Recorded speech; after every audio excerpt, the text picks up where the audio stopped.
एक रोड पर मागमा देवी रोज की तरह अपनी छोटी सी टोकरी लेकर मीठे पके हुए अमरूद बेच रही थीं।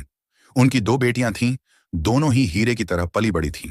बड़ी बेटी नंदनी सिंह देश की सरहद पर फौज में अफसर थीं। छोटी सावित्री सिंह इसी शहर की डिस्ट्रिक्ट मजिस्ट्रेट यानी डीएम थीं।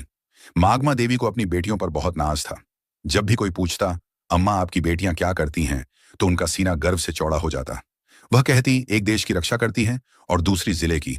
लेकिन मागमा देवी आज भी कभी कभी बाजार में अमरूद बेचने बैठ जाती, पर अपनी बेटियों को कभी नहीं बताती। सब कुछ ठीक चल रहा था, तभी एक इंस्पेक्टर जिसका नाम अरुण चौधरी था, अपनी बुलेट मोटरसाइकिल पर वहां आया। उसने बाइक सड़क किनारे रोकी और सीधा मागमा देवी की टोकरी के पास आकर खड़ा हो गया। अरुण ने टोकरी में से एक अमरूद उठाया और बिना कुछ कहे मुंह में डाल लिया। मागमा देवी थोड़ी सकुचाई और बोली, साहब अमरूद मीठे हैं, आप चाहें तो तोल दूं? अरुण चौधरी ने अकड़ते हुए जवाब दिया, हाँ हाँ दे 1 किलो। मागमा देवी ने कांपते हाथों से अमरूद तोलकर पॉलीथीन में दे दिए। अरुण ने पैकेट लिया, फिर से एक अमरूद निकाला और सामने ही काट कर खाने लगा। कुछ देर तक चबाने के बाद उसने मुंह बनाते हुए कहा, ये क्या बेचा है तूने, एकदम बेस्वाद। अमरूद मीठा तो बिल्कुल भी नहीं है। मागमा देवी घबराकर बोली, नहीं साहब, बहुत मीठे हैं, आप चाहें तो दूसरा छक्कर देख लीजिए। लेकिन अरुण चौधरी हंसते हुए बोला, चुप, तेरे अमरूद का एक दाना भी मीठा नहीं। तूने मुझे बेवकूफ बनाया है। और सुन, मैं 1 रुपया भी नहीं दूंगा, समझी? मागमा देवी ने हिम्मत करके हाथ जोड़ते हुए कहा, साहब मेहनत से लाए हैं, कुछ तो पैसे दे दीजिए बस। यही सुनते ही अरुण चौधरी का पारा चढ़ गया। उसने गुस्से में झुककर पूरी टोकरी उठाई और सड़क की दूसरी तरफ जोर से फेंक दी। टोकरी पलट गई और सारे अमरूद सड़क, गाड़ियों और नाली में बिखर गए। मागमा देवी हक्की बक्की रह गईं। उनकी आंखों में आंसू भर आए, होंठ कांपने लगे। उनकी मेहनत और इज्जत दोनों ही सड़क पर कुचली जा रही थी। आसपास भीड़ जमा हो गई थी। लोग तमाशा देख रहे थे, कानाफूसी कर रहे थे, लेकिन किसी की हिम्मत नहीं हुई कि उस वर्दी वाले से कुछ कहे। फिर अरुण चौधरी ने अपनी मूंछों पर ताव दिया, बाइक स्टार्ट की और वहां से ऐसे चला गया जैसे कुछ हुआ ही ना हो। भीड़ में से किसी ने मागमा देवी की मदद नहीं की, लेकिन पास के ही एक घर की छत पर खड़ा एक नौजवान लड़का रोहित ये सब कुछ अपने मोबाइल फोन में रिकॉर्ड कर रहा था। उसका खून खौल रहा था। वह मागमा अम्मा को बचपन से जानता था और उनका बहुत सम्मान करता था।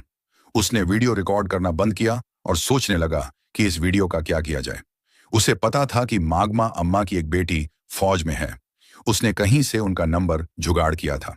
उसने तुरंत वह वीडियो नंदनी सिंह के व्हाट्सएप पर भेज दिया और नीचे एक छोटा सा मैसेज लिखा, नंदनी दीदी, देखिए आज बाजार में आपकी माँ के साथ क्या हुआ।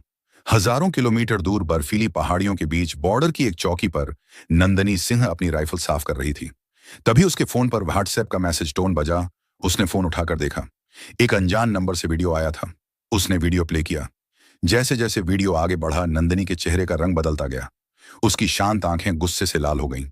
जब उसने इंस्पेक्टर अरुण चौधरी को अपनी मां की टोकरी उठाकर फेंकते देखा, तो उसके हाथ कांपने लगे। उसकी मां, जिसने उसे और उसकी बहन को पालने के लिए अपनी पूरी जिंदगी लगा दी, आज सड़क पर बेबस रो रही थी और लोग तमाशा देख रहे थे। उसके अंदर का फौजी जाग उठा। उसका मन किया कि अभी यहां से जाए और उस इंस्पेक्टर की वर्दी नोच ले। उसने अपने दांत भींच लिए, उसकी सांसें तेज हो गई थीं। उसने तुरंत वह वीडियो अपनी छोटी बहन डीएम सावित्री सिंह को फॉरवर्ड किया। वीडियो भेजते ही उसने सावित्री को फोन लगाया। सावित्री उस वक्त अपने ऑफिस में एक जरूरी मीटिंग में थी। उसने अपनी बड़ी बहन का फोन देखा तो मीटिंग रोककर फोन उठाया और पूछा, हाँ दीदी, सब ठीक है, कुछ भी नहीं है, बोली।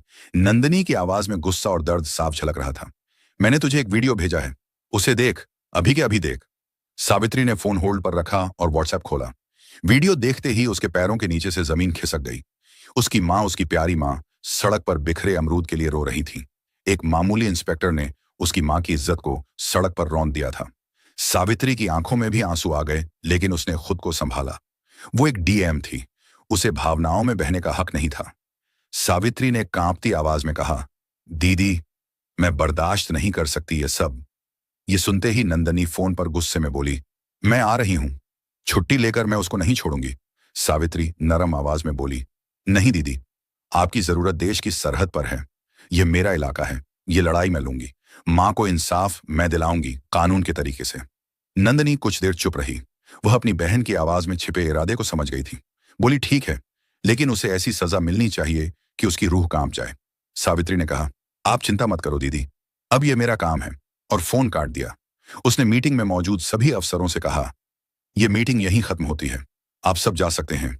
सावित्री अपनी सरकारी गाड़ी में नहीं बल्कि एक प्राइवेट गाड़ी में बैठकर अपने पुराने घर की तरफ निकली। रास्ते में उसने अपने डीएम वाले कपड़े बदलकर एक साधारण सा लाल रंग का सलवार सूट पहन लिया। वह अपनी मां के पास एक बेटी बनकर जाना चाहती थी, डीएम बनकर नहीं। जब वह घर पहुंची तो मग्न देवी एक कोने में चुपचाप बैठी थी। उनकी आंखें सूजी हुई थीं। अपनी बेटी को अचानक देखकर वह घबरा गई। सावित्री, तू यहां सब ठीक तो है? सावित्री कुछ नहीं बोली। वह बस अपनी मां के पास गई और उन्हें कसकर गले लगा लिया। मां की गोद में सिर रखकर वह अपने आंसू नहीं रोक पाई। मां, आपने मुझे बताया क्यों नहीं? मागमा देवी ने सिसकते हुए कहा। क्या बताती बेटी, मैं नहीं चाहती थी कि तुम लोगों को कोई परेशानी हो, और वह पुलिस वाला है। छोड़ उसकी बात। आज तू इतने दिनों बाद आई है, आज मैं बहुत खुश हूं। सावित्री ने अपनी मां के आंसू पोंछे और उनका हाथ अपने हाथ में ले लिया और बोला, अब आप गरीब और अकेली नहीं है मां। आपकी बेटी इस जिले की मालिक है। मैं वादा करती हूं, जिसने भी आपके साथ ऐसे दुर्व्यवहार किया है उसे उसकी कीमत चुकानी पड़ेगी। आपकी खोई हुई इज्जत में वापस लाऊंगी। मंदमा देवी ने अपनी बेटी की आंखों में एक अलग ही आत्मविश्वास देखा। वह बस चुपचाप उसे देखती रही। उस रात सावित्री ने एक पूरा प्लान बनाया। वह जानती थी कि अगर वह डीएम बनकर थाने जाएगी तो सारे पुलिस वाले उसके पैरों में गिर जाएंगे और असली गुनहगार कभी सामने नहीं आएगा। उसे उन्हें रंगे हाथों पकड़ना था। अगली सुबह उसने पीला सलवार सूट पहना और अपने सबसे भरोसेमंद अफसर एसडीएम विकास को फोन किया। विकास, मैं तुम्हें एक काम दे रही हूं और यह बात हम दोनों के बीच ही रहनी चाहिए। उसने कहा, जी मैडम, हुक्म कीजिए।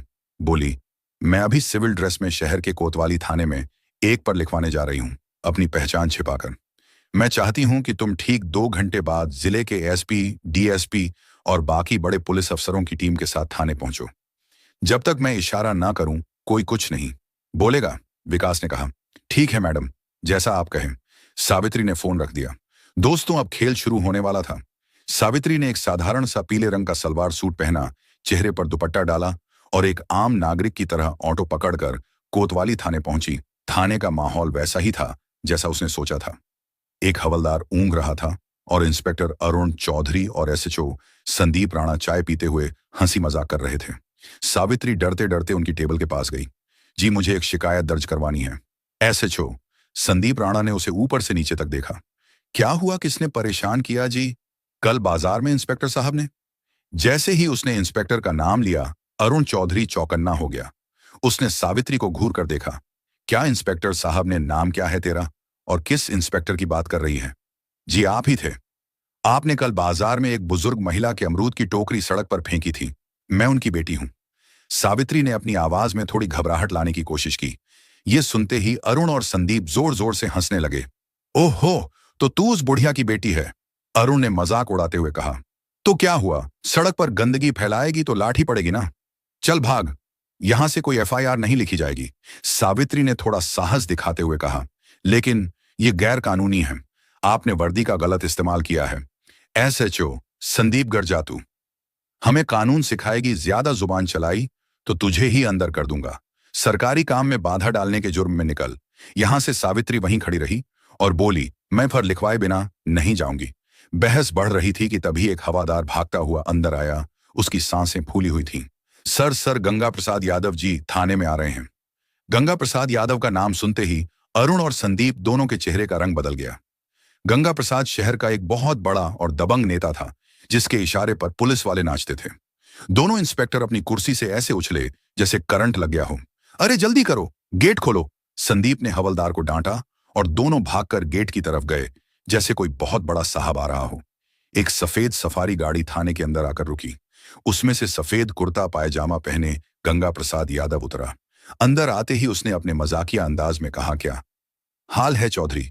काम धाम अच्छा चल रहा है ना? कोई मुर्गा उर्गा फंसाया कि नहीं? आज अरुण और संदीप